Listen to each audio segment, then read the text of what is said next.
Since the 1970s, the United States has pursued a policy of self-determination for tribes, allowing tribal governments to self-direct services provided to their people. Tribes know how to best to serve their members, and it is important that Congress continues to bring tribal voices to the table.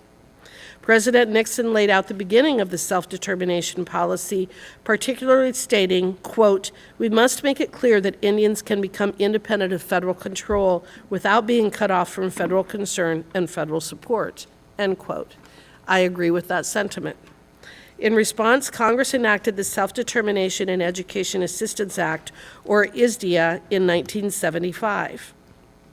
Public Law 93-638, often referred to by the shorthand of just 638, established the statutory basis for self-determination contracts and later self-governance contracts.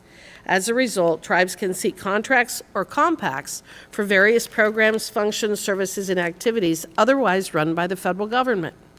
Tribes have used the 638 mechanisms to take over a variety of programs at the BIA, such as those related to public safety, functions of the Indian Health Services, and have even negotiated agreements with other agencies housed within the Department of Interior, like the Bureau of Land Management and Bureau of Reclamation. These self-determination contracts and self-governance compacts reaffirms a tribe's sovereignty.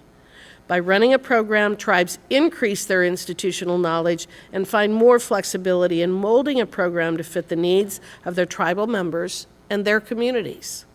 Again, it is the tribes that know the needs of their members, not the federal government.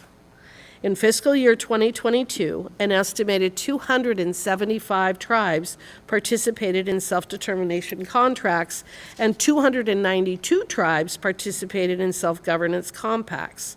Tribes have continued to advocate for the expansion of 638 contracts and compacts to other federal departments and agencies. This is a popular solution to the persistent concern of out-of-touch bureaucrats running a program. Self-determination contracts and self-governance compacts have seen changes over the years as Congress has worked to improve these programs. The most recent change occurred in 2020 with the Progress Act being signed into law. I have heard from tribes across the country that issues with 638 programming remains as such as the response rate to 638 proposals by BIA, the continued inherent federal functions question, the audit process, and through funding. I look forward to talking with our witnesses as each have a unique perspective on the 638 programs and where improvements can be made, and we can learn from you. Each tribe is uniquely situated within their communities, their culture, and their history. Tribal governments already seek to make the best decisions for their members for their social, cultural, and economic security. The subcommittee's role is to continue to give tribal leaders a platform for advocating for changes that will best support the tribes and their members. Thank you to our witnesses for being with us today. I look forward to our discussion, and I look forward to continuing this conversation around what other programs and services tribes would like to see in a 638 contract or compact capability in the near future. Mr. Newland, in your testimony, you mentioned that BIA was working to resolve the 3 recommendations to resolve unspent funds and create better processes for closing out funds. Can you explain how the BIA has and is implementing further changes, and how many closeouts have happened since the report was actually released? Thank you for the question, Madam Chair.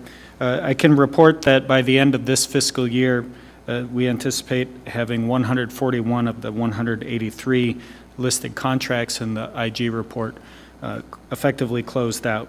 And we are working on the other 42 agreements, or with the tribes for those other 42 agreements, to make sure that we're able to continue to support their efforts to spend down those funds. With respect to the other 2 recommendations in the IG's report, we are working to create the information and IT systems that were included in those recommendations, and estimate that we'll complete testing on that system by the end of this fiscal year. On the third recommendation, we are targeting the end of the calendar year for closing out that recommendation. Thank you. Could you also please elaborate on your testimony regarding the Progress Act's Negotiated Rulemaking Committee? And specifically, what I'd like you to discuss is what major obstacles are left to discuss, and is the committee on track to meet their final rule proposal extended deadline of December 21st of this year? Thank you, Madam Chair. We are effectively, or essentially, at the end stage of the negotiated rulemaking, where the committee meets with federal officials to hash out the language of the rule. What's left to do is finish drafting the text of the rule and propose it and engage in consultation. And we do expect to complete that work by the statutory deadline. Okay, thank you. I would also like to question President Deborah Dotson. President Dotson, you provided testimony regarding reporting windows and how those windows do not always align with tribal program years.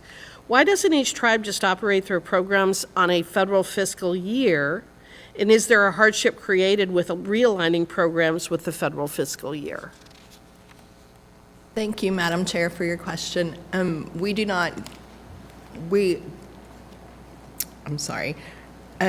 We have the right to set our programs and our fiscal years when we would like to, and which best serves our people. And if we were to put our fiscal years with the government's fiscal year, we could lose funding if we did that. So we want to have the maximum funding to serve our people. Okay. And for President Javier, your testimony mentions the impact of assuming functions of the Land Title and Records Office. How have the improvements you've made helped your tribe integrate with other communities in the Phoenix metro area? Thank you, Madam Chair. I think for the previous leadership of our community for many years, and because of our location around the metropolitan area and the cities that surround our community, we've always tried to have good relationship with their surrounding cities. And currently we have agreements, for example, with solid waste water agreements with our surrounding cities. So being a self-governance tribes, it makes it easier for us because we have control over what we're doing on our side in working with the cities. For example, our law enforcement. Currently our law enforcement are cross-deputized. And it's always a concern in Indian country when outside law enforcement come into Indian country. I think our relationship, because of our self-governance compact and having our law enforcement cross-deputized, there's that discussion and that relationship that we have because of self-governance that we're able to work with the surrounding cities. That's all very good. Thank you.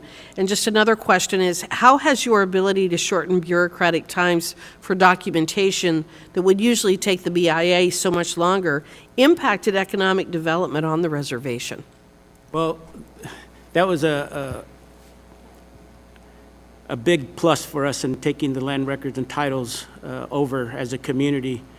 You know, with the development that happens within our community, I think developers that are wanting to develop and have a site chosen, they want to be able to move things along. So with having the land records and titles in-house and the timeframes that we meet, I think it assures the developers that a project can start on time and things can start moving instead of having to wait to go through the process of waiting months. So it's been a big benefit to the community for economic development in our community. It sounds like it has benefited everyone to be able to do this, to process these documents on a much faster basis. So thank you for that.